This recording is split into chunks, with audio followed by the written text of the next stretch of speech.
બનાસકાંઠાની દીકરીઓએ સાબિત કરી દીધું છે કે સુવિધાઓ અને પ્રોત્સાહન મળે તો તેઓ આકાશ આંબવા સક્ષમ છે. પશ્ચિમ બંગાળ હોય કે ભાવનગર, રમતગમતના મેદાનમાં બનાસકાંઠાની દીકરીઓનો દબદબો જોવા મળી રહ્યો છે. ગઢની વિમળા વિદ્યાલય વિદ્યાર્થીનીઓએ નેશનલ કક્ષાએ ગોલ્ડ મેડલ જીતીને માત્ર શાળાનું જ નહીં પરંતુ સમગ્ર ગુજરાતનું નામ રોશન કર્યું છે. આ ઐતિહાસિક સિદ્ધિ બદલ કલેક્ટરે પણ ખોબલે ખોબલે અભિનંદન સાથે મોટી ભેટ આપી છે. જુઓ ટુડે ન્યૂઝના આ ખાસ અહેવાલમાં. રમશી ગુજરાત જીતશે ગુજરાત સરકારના અભિયાનને બનાસકાંઠાની દીકરીઓએ ખરા અર્થમાં સાર્થક કરીને બતાવ્યું છે. પશ્ચિમ બંગાળના મોદીનીપુર ખાતે યોજાયેલી 69મી SGFI નેશનલ ટુર્નામેન્ટમાં બનાસકાંઠાની સુગના ખરાડીએ કમાલ કરી દીધો છે. DLSS વિમળા વિદ્યાલય ગઢની આ હોનહાર ખેલાડીએ અંડર-14 ગર્લ્સ બીચ વોલીબોલમાં શાનદાર પ્રદર્શન કરી ગોલ્ડ મેડલ પોતાના નામે કર્યો છે. વાત માત્ર વોલીબોલની નથી, ફૂટબોલમાં પણ આ જ શાળાની દીકરીઓએ મેદાન માર્યું છે. ભાવનગરમાં યોજાયેલા અંડર-13 અસ્મિતા ખેલો ઇન્ડિયામાં ઠાકુર અપેક્ષા અને દેવુ યશસ્વીએ સુવર્ણચંદ્રક જીતીને શાળાની યશ કલગીમાં વધુ એક પીંછું ઉમેર્યું છે. જો કે આ ઝળહળતી સફળતા બાદ બનાસકાંઠા જિલ્લા કલેક્ટર મિહિર પટેલ દ્વારા ખેલાડીઓનું વિશેષ સન્માન કરવામાં આવ્યું હતું.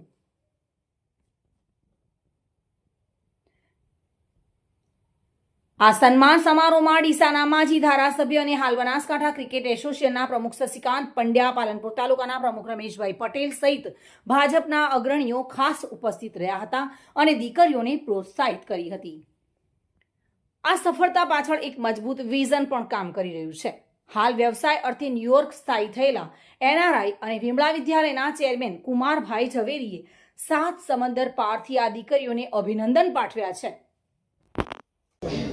મારું નામ ખરાડી સુગનાબેન દીતાભાઈ છે. હું district level sports school Vimala વિદ્યાલય ગઢ બનાસકાંઠાની ખેલાડી છું. મારી શાળામાં કોચશ્રી અને ટ્રેનરશ્રી દ્વારા ટ્રેનિંગ આપવામાં આવે છે તેમજ તમામ સુવિધાઓ મળે છે જેના પરિણામે SGFI બીચ વોલીબોલ અંડર-14માં સમગ્ર ભારત દેશ ગોલ્ડ મેડલ પ્રાપ્ત કર્યો છે, જેનાથી સમગ્ર ગુજરાત તરફથી ગૌરવનો મને તક મળે છે. વેસ્ટ બંગાળ રમવા ગયા હતા ડીગા. અમારી પહેલી મેચ આંધ્રપ્રદેશ સામે થઈ હતી, બીજી મેચ ઝારખંડ સામે થઈ હતી, ત્રીજી મેચ ગોવા સામે થઈ હતી. પછી અમે સેમિફાઇનલમાં પહોંચ્યા. સેમિફાઇનલમાં અમે અમારા તમિલનાડુ સામે હતી, તમિલનાડુ સામે જીત્યા. પછી ફાઇનલમાં પહોંચ્યા. ફાઇનલમાં પંજાબ સામે હતી, પંજાબ સામે જીત્યા. પછી અમે ગોલ્ડ મેડલ પ્રાપ્ત કર્યો.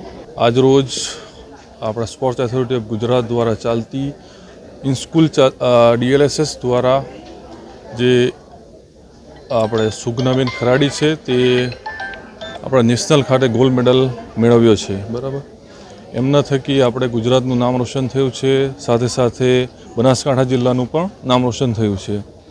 એની સાથે આજરોજ અમે કલેક્ટર કચેરી દ્વારા અહીં સુગનાબેનનું જે તે કલેક્ટર દ્વારા એમનું સન્માન કરવામાં આવ્યું છે અને એમણે 10 લાખ રોકડા વિમળા વિદ્યાલયને આપ્યા છે.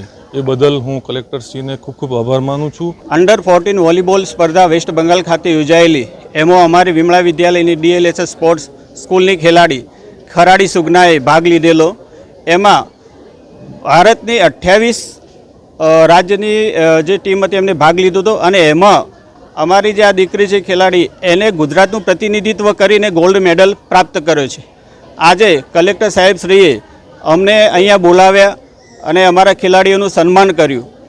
એથી વિશેષ કે એમને 10 લાખ રૂપિયા આપવાની ઘોષણા કરી. અમારા જે ખેલાડીઓ છે એમનું બહુ જ સાહેબે માન સન્માન કર્યું અને નેક્સ્ટ જ્યારે બીજી બી ગેમો હશે એમાં પણ આ ખેલાડીઓને પ્રોત્સાહન આપ્યું એટલે ખૂબ જ આગળ આવીશું. એથી વિશેષ અમારી વિમળા વિદ્યાલયના જે ખેલાડીઓ છે ખેલ મહાકુંભમાં આખા ગુજરાતમાં અમારો પહેલો નંબર આવ્યો અને આદરણીય શ્રી હર્ષભાઈ સંઘવી 5 લાખ રૂપિયા અને ટ્રોફી આપી અને અમારું સન્માન કર્યું હતું. દિનેશ રાણા સાથે bureau report, today Gujarati news.